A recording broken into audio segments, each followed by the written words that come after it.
General, 2 anos antes, nós assistimos a eleição dos Estados Unidos com os mesmos elementos. Imprensa batendo, vários movimentos, né, articulados, a esquerda tentando voltar.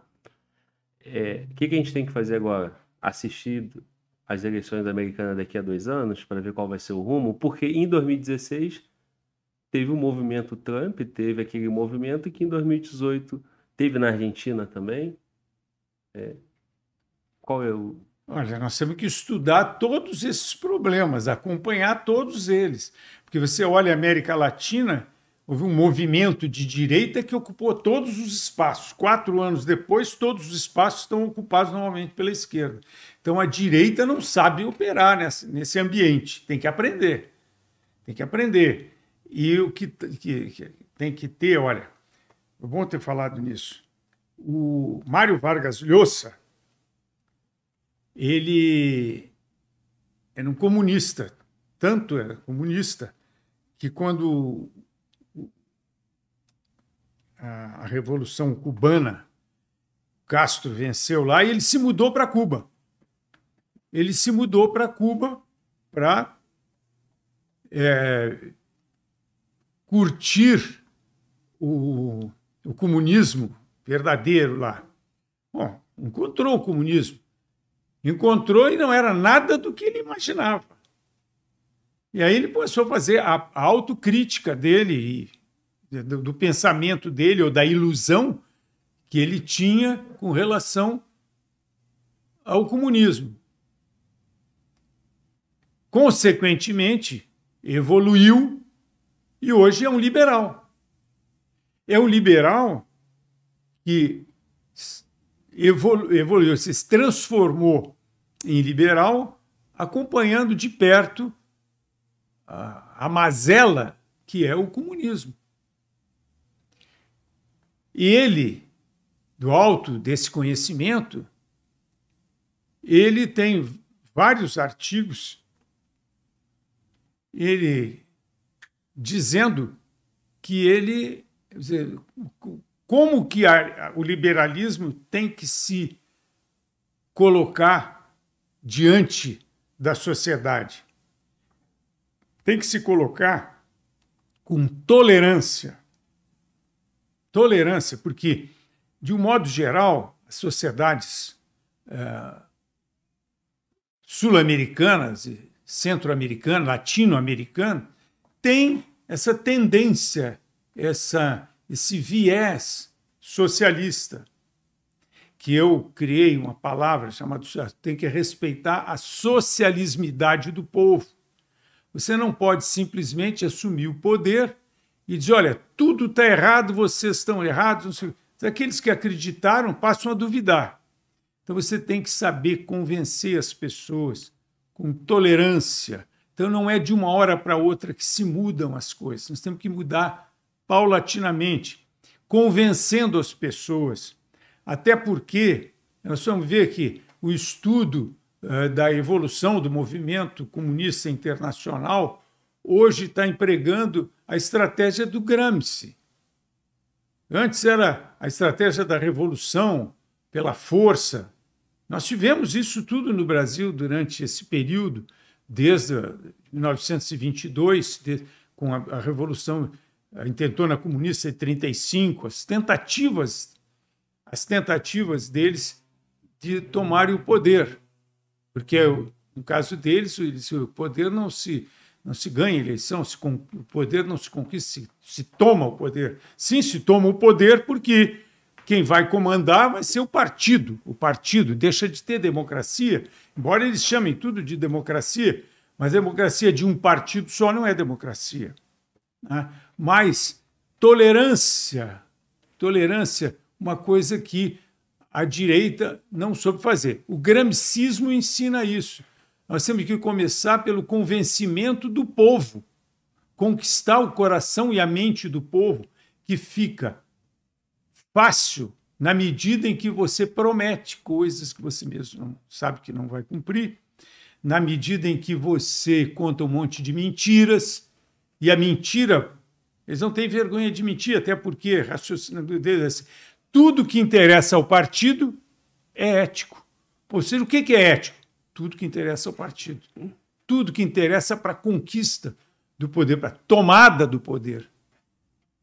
E é assim que eles se comportam. Então, nós temos que fazer a mesma coisa. Nós temos que usar a teoria do Gramsci. Só que, em vez de usar a mentira, em vez de usar a ilusão, vamos usar a verdade, vamos usar a lógica, vamos usar o conhecimento, fazer a insistência tem que ser, o foco tem que ser na educação e na educação básica.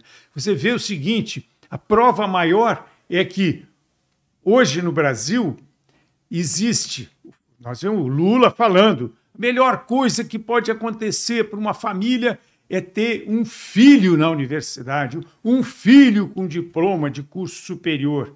É uma mentira isso, é uma ilusão isso.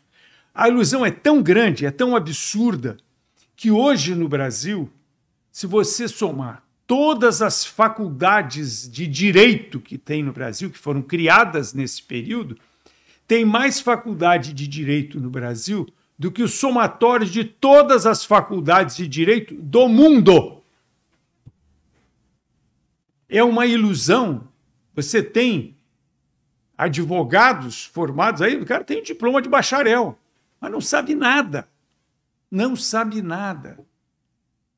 Tem mais oferta de graduação do que posto de trabalho. E não é só isso. Mesmo que tivesse oferta, esses formados dessa forma não conseguem passar no concurso da OAB. E tem muita gente, eu numa época que eu achava que esse concurso da OAB era uma bobagem. Hoje, eu quero que ele seja cada vez mais rigoroso, porque senão nós vamos ter um bando de advogados incompetentes aí.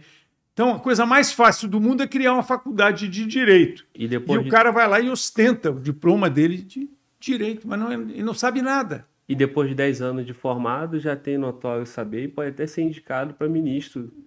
Eu só não sei se o cara pode ser indicado para mim sem ter o OAB. Não, isso eu não sei. Se passar na OAB. Tem que passar na OAB. Sim. Pois é, mas aí pode.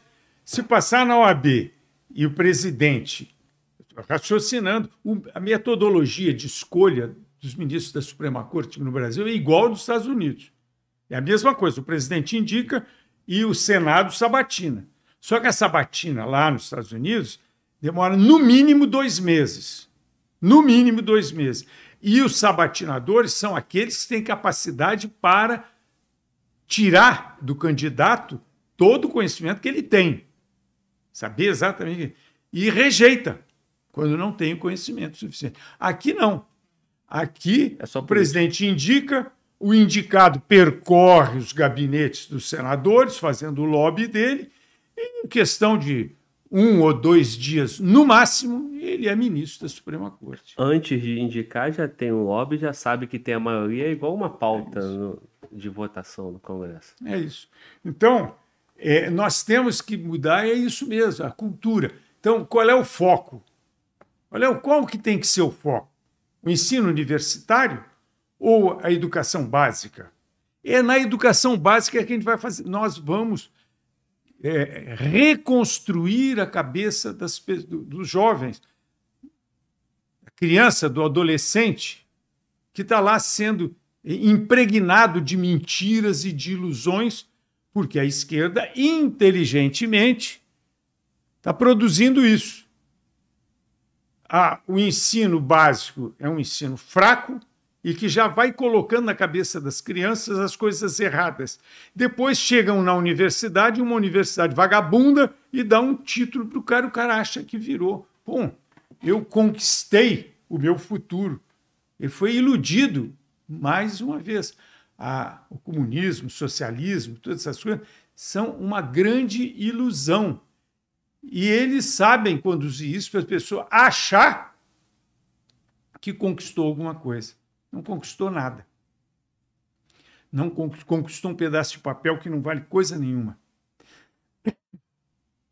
É assim que funciona, e é assim que nós temos que agir para mudar isso. Mudar, mas usando a mesma estratégia deles, só que usando a verdade e a lógica. Da mesma forma, eles sabem muito bem criar narrativa, né?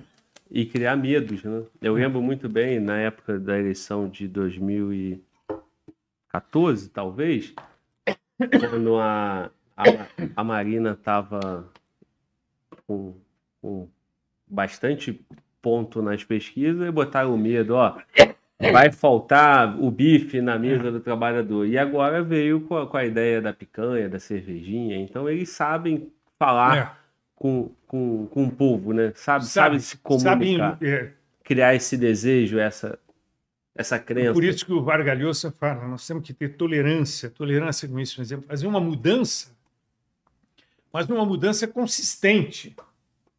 E não simplesmente sair dizendo que isso tudo aí está errado, que não é assim, que é assado. Isso você não vai conquistar ninguém. Por isso que você tem que, nos primeiros anos do mandato, você não tem que ter muitas ambições, você tem que consolidar a sua conquista. Aquilo que eu falei no início dessa nossa conversa, você conquista uma posição, é tática militar que serve para tudo. Você ganhou uma licitação, você, pronto, ganhou a licitação, agora vamos ver o que nós gastamos, empenhamos nisso aqui, como é que nós começamos e como é que nós estamos terminando. Vamos nos reajustar o nosso dispositivo, completar os nossos efetivos, montar o nosso planejamento, ou até, planejamento normalmente já está feito, mas vamos revisar e atualizar o nosso planejamento para prosseguir na conquista. Isso tem que ser feito com parcimônia e não imaginando que em 4 anos você muda tudo. Pode mudar tudo, mas não vai mudar a cabeça de ninguém ou de muito pouca gente. Insuficiente para consolidar a sua conquista. Basta olhar a nossa América Latina, que estava azul há poucos anos atrás e agora está toda vermelha novamente, faltando Uruguai, Paraguai e o Equador, que já estiveram vermelhos.